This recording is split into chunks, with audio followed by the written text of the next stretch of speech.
മെറ്റലിന്റെ മുകളിലും അതുപോലെ ഗ്ലാസിന്റെ മേലൊക്കെ നമുക്ക് എഴുതണം എന്ന് വെച്ചാൽ എന്നാ ചെയ്യും? ദേ നോക്ക് വീഡിയോ.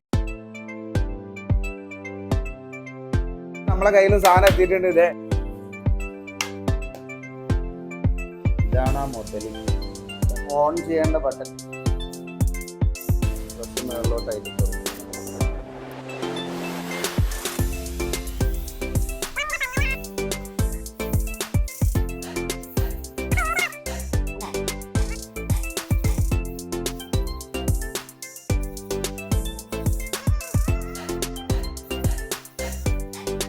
പ്ലാസ്റ്റിക്കിൽ എഴുതാം.